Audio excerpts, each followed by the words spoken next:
Easy education channel को स्वागत। आज आम ओडिया व्याकरण रूढ़ि प्रयोग विषय आलोचना करवा।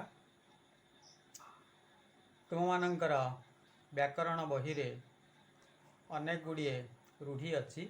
आमे एठी अल्प किछि उदाहरण नहीं ताकू भल भाव बुझिब एवं बही रे थिबा रूढ़ि गुड़िकर प्रयोग तार अर्थ केमती वाक्य गठन होउची से कथा को देखिब। रूढ़ि प्रयोग कहले आमे कौन बुझिबा? पद बा पद समष्टि मौलिक अर्थ छाड़ी अन्य अर्थरे व्यवहृत हेले एहाकु रूढ़ि प्रयोग कुहा जाए। जदि कौनसी गोटे पद बा किसी पदर समष्टि तार मौलिक अर्थ अर्थात तार आभिधानिक अर्थ अभिधा बोली कहते ताकू, जदि से अर्थ को छाड़ी से अन्य कौनसी अर्थ प्रकाश करुची अन्य कौनसी भाव प्रकाश करुची ताहले आमे ताकू कहू रूढ़ि प्रयोग। गोटे उदाहरण देले हम बुझी परिबा। हरि नरी को बाड़ी रे मारिला, हरि नरीर दाना मारिला। देख उभय रे मारिला ये शब्दटी ए पदटी अच्छी। हरि नरी को बाड़ी रे मारिला, बाड़ी रे मारिबा माने आमे बुझी पारछुंदी गोटे बाड़ी रे ताकू बाड़ेला पिटिला। तेणु प्रथम वाक्य रे हरि नरी को बाड़ी रे मारिला, एठी जो मारिला पदटी अच्छी यह तार निजर अर्थ प्रकाश करुची, तार अभिधानिक अर्थ तार मौलिक अर्थ प्रकाश करुची। किंतु द्वितीय वाक्य रे हरि नरीर दाना मारिला, एठी जो दाना मारिला आमे लिखिचंती एठी मारिलार अर्थ बाड़ेला पिटिला नुहे। दाना मारिला अर्थात तार जीविका रे क्षति पहुंचैला। नरी तार कौन काम धंदा करी तार दी पैसा रोजगार करुथिला, हरि तार से रोजगारटा बंद करदेला। हरि नरीर दाना मारिला तार जीविका रे क्षति पहुंचैला। तेणु ये जो दुईटा वाक्य आम देखिले उभय रे समान पद अच्छी मारिला मारिला, किंतु प्रथम वाक्य रे मारिला पदटी तार निजर अर्थ प्रकाश करुथिबा बेले द्वितीय वाक्य रे मारिला अर्थ निजर अर्थ प्रकाश करू नहीं, एहा गोटे भिन्न अर्थ प्रकाश करुची। तेणु प्रथम वाक्य रे जो मारिला अच्छी ताहा रूढ़ि नुहे। द्वितीय वाक्य रे दाना मारिला आमे जो लिखिचंती सेठी एटा रूढ़ि होउची। रूढ़ि केते प्रकार? रूढ़ि तीन प्रकार। रूढ़िर प्रकार भेद जदि आमे कहिबा रूढ़ि तीन प्रकार। क्रियाहीन रूढ़ि, क्रियायुक्त रूढ़ि एवं तुलनात्मक रूढ़ि। तेणु ए तीनोटी कथार बुझी होउची जे क्रियाहीन रूढ़ि अर्थात से क्रियापद नथिबो, क्रियायुक्त रूढ़ि अर्थात से क्रियापद थिबो, तुलनात्मक रूढ़ि क्या सहित क्या गोटे तुलना करा जाउथिबो। आमे एते कथा बुझीबा। तापर देखिबा तार उदाहरण निके हम बुझीबा जे क्रियाहीन रूढ़ि काहाकू कहंती, क्रियायुक्त रूढ़ि काहाकू कहंती, तुलनात्मक रूढ़ि काहाकू कहंती। क्रियाहीन रूढ़ि अरण्य रोदन। अरण्य रोदन जेतेबेले आमे कहउचंती अरण्य रोदनर अर्थ अरण्य रे रोदन नुहे। अरण्य अर्थात जंगल, रोदन वाला कांदिबा। जंगल रे कांदिबा को बुझाए नहीं, यार अर्थ होची वृथा वृथा प्रार्थना। रावण जेतेबेले सीता को अपहरण करि नैचंती, सीता कांदी रावण पाखरे प्रार्थना करिसंती, रावण शुणी नांती। आमे से अर्थ रे एठी गोटे वाक्य करि परिबा सीतांकर अरण्य रोदन, रावण पाखरे सीतांकर अरण्य रोदन फलप्रद हैला नहीं। रावण सीतांकर अरण्य रोदन को शुणिले नहीं। तेणु सीतांकर जो प्रार्थना निष्फल गला।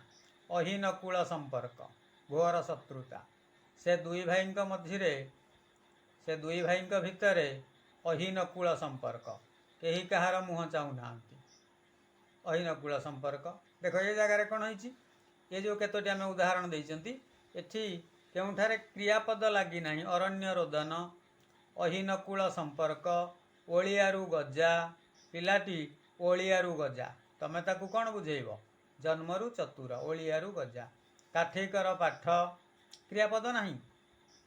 ए काम मु पारिबि नाही ए काम मो पाई काठिकर पाठ कष्टसाध्य नाटर गोवर्धन तुमे सबु नाटर गोवर्धन सबु जानिच सबु शुणिच सबु देखिच तुमे ही नाटर गोवर्धन एमती आम कहती लोक मैंने कहती अनर्थर मूल नाटर गोवर्धन बण बिछुआती से पिला ता कथा कहीं कौच से गोटे बण बिछुआती ताकू कौन तुम पार अति दुष्ट ये जो आम 5-6टी उदाहरण देती एठी कौन स्थान रे क्रिया लगी ना तेणु एगुड़िक हूँ क्रियाहीन रूढ़ी सहजरे आम चिन्ह पार परीक्षार भी प्रश्न आसूँ केउंटी क्रियाहीन रूढ़ी केउंटी क्रियायुक्त रूढ़ी केउंटी तुलनात्मक रूढ़ी किसी जगार आसूची ये रूढ़ीटीर अर्थ कौन हम कि एमती भी प्रश्न आसूची यही अर्थ को बुझाऊा रूढ़ीटी कौन हेब तापर देखिबा क्रियायुक्त रूढ़ी अंधार रे बाड़ी बुलाइबा देख आम जी उदाहरण नहीं सबुथ गोटे गोटे क्रियापद अच्छी अंधार रे बाड़ी बुलाइबा बुलाइबा आखि बुझीबा बुझीबा कलाकना बुलाइबा बुलाइबा ये सब क्रियापद अंधार रे बाड़ी बुलाइबा जदि उत्तर जानिचु कह एमती अंधार रे बाड़ी बुले किसी लाभ ना ये अंधार रे बाड़ी बुलाइबार अर्थ कौन अनुमान करी कहवा उत्तर जानी पिलाटी अनुमान करके आड़ू सियाड़ू कहूँ आखि बुझीबा मृत्युवरण करवा नंक दुर्भिक्षरे खाइबाकू न पाई हजार हजार लोक आखि बुझिले आखि बुझीबा बुढ़ाटी बहुदिन शज्याशायी होई बिछणारे पड़ी रही शेष रे आखि बुझिला आखि बुझीबा मृत्युवरण करवा कलाकना बुलाइबा रामबाबू परिवार नथिबा बेले चोर माने तांको घरे कलाकना बुलाई देले कलाकना बुलाइबा अर्थात सर्वस्व लुटि नेबा सर्वनाश करवा सब चोरी करिक नहीं जिबा ए अर्थ रे व्यवहार करा जाए एगुड़िक हला क्रियायुक्त रूढ़ी गोटे क्रियापद थी चिन्ह हम सहजरे तापर आसूची तुलनात्मक रूढ़ी तुलनात्मक रूढ़ी रे देख खुंटटा परी ठिया हेबा हांडी परी मुह करिबा कुआ परी राउ राउ हेबा सुआ परी घोषिबा एमती आहुरी अनेक अच्छी ये सबुथिरे चिन्हिबा पई मु कहूची सबुथिरे देख परी लगी तेणु जो परी लगी एकू देखिकी तुम कहीदे पार यहाँ हूँ गोटे तुलनात्मक रूढ़ी खुंटटा परी ठिया हवा किसी नकरी चुपचाप ठिया हो सेठी कौन खुंटटा परी ठिया होइछु जाऊनु किसी काम धंदा करिवु एमती कहती हांडी परी मुह करवा तापाई नुआ पोशाक हो नथिबारु हांडी परी मुह करी बसीची हांडी परी मुह करवा अभिमान करवा रुषिबा कुआ परी राउ राउ हेबा बेले बेले तो टिके चुप रह सबु बेले कुआ परी राउ राउ कहीं हो कुआ परी राउ राउ हुआ माने मिछटार खालीटारे गपीबा सबु बेले गपीबा ए अर्थ रे कुआ परी राउ राउ हेबा सुआ परी घोषिबा किछि पिला अछंती पाठ ठीक रे बुझंतीनी किंतु सुआ परी घोषंती सुआ परी घोषिबा बारंबार अभ्यास करवा बुझ न बुझ घोषिबा बुझ न बुझ अभ्यास करवा बारंबार करवा को कहते आम सुआ परी घोषिबा तेणु ये हूँ आमर ओडिया भाषा रे रूढ़ी प्रयोग कथा आम आलोचना कले रूढ़ी कौन रूढ़ी केते प्रकार प्रत्येक प्रकार किछि किछि उदाहरण देले क्रियाहीन रूढ़ी क्रियायुक्त रूढ़ी तुलनात्मक रूढ़ी आशा करे तुम पाठ प्रस्तुति रे साहाय्य करिवो तुम पाखरे व्याकरण बही अच्छी से व्याकरण बही रे आहुरी अनेक गुड़िए उदाहरण अच्छी अनेक गुड़िए रूढ़ी अच्छी सबुगुड़ी को पढ़िबो ता सहित तार अर्थ को बुझिबो अर्थ को बुझी वाक्य रे व्यवहार करिबो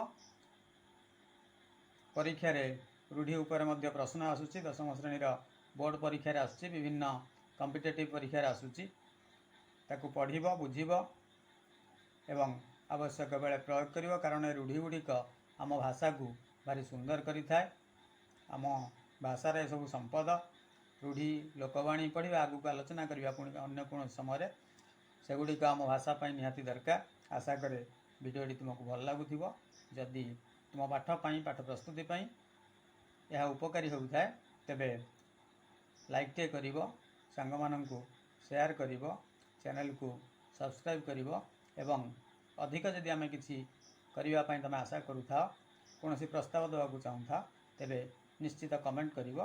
धन्यवाद।